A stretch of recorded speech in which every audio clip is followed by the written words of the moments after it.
Hi friends, எல்லாருக்கும் வணக்கம். எல்லோரும் எப்படி இருக்கீங்க? Welcome to Pudhumalar vlogs. இன்றைக்கி நம்ம சேனலில் கசப்பே இல்லாமல் பாவக்காய் ஒரு பொரியல் பண்ணலாமா?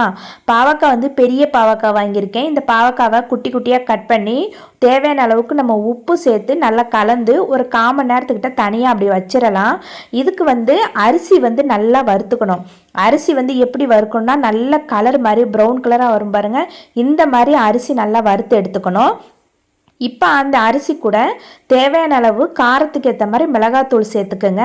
மிளகாத்தூள் எண்ணெயிலே நீங்கள் போட்டு வதக்கினாலும் சரி, இல்லை நீங்கள் இந்த முறையில் போட்டாலும் சரி. நான் இந்த முறையில் தான் போட்டு இன்றைக்கி செய்கிறேன். அரிசி கூட சேர்த்து மிளகாத்தூள் சேர்த்து நல்லா பொடிச்சு எடுத்துக்கிட்டு ஒரு பல் பூண்டு சேர்த்து ஒரு சுற்றுனீங்கன்னா போதும். இதுக்கப்புறம் ஒரு பாத்திரத்தில் தேங்காய் எண்ணெய் சேர்த்துக்கிட்டு உளுந்தம்பருப்பு, கடலைப்பருப்பு, கருவேப்பிலை, வெங்காயம்லாம் சேர்த்து நல்லா வதக்கிக்குங்க. வதக்கிட்டு இப்போ கட் பண்ணி வச்சா பாவக்காய் சேர்த்துக்குங்க.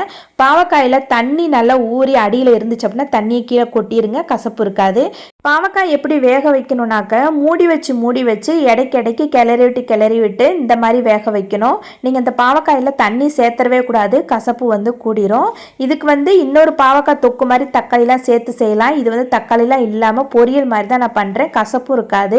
நீங்கள் மூடி வச்சுட்டு திறந்ததுக்கப்புறமா லைட்டாக நீங்கள் மஞ்சத்தூள் சேர்த்துட்டு மஞ்சத்தூளும் நல்லா வதங்குற அளவுக்கு 2 கிளறி மூடி வச்சு திரும்பவும் எடுத்துட்டு பாவக்காய் இதுலேயே 3/4 உங்களுக்கு வெந்துடும்.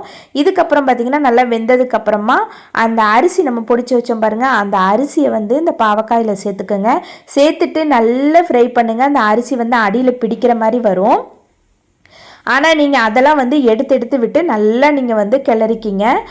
இப்போ அந்த அரிசி நல்லா ட்ரை ஆயிரும். இப்போ லைட்டாக ஒரு 1/2 லெமன் மட்டும் புளிஞ்சிக்குங்க. புளிஞ்சு ஊற்றிட்டு நல்லா 2-3 கிளறி நீங்கள் எடுத்து வச்சு சாப்பிட்டு பார்த்தீங்கன்னா சும்மா டேஸ்ட்டும் சூப்பராக இருக்கும்.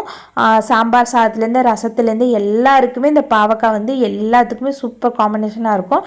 ட்ரை பண்ணி பாருங்கள். இந்த வீடியோ பிடிச்சிருந்தா லைக் பண்ணுங்கள், ஷேர் பண்ணுங்கள், கமெண்ட் பண்ணுங்கள். மறக்காமல் நம்ம சேனலை சப்ஸ்கிரைப் பண்ணுங்கள். பாய்.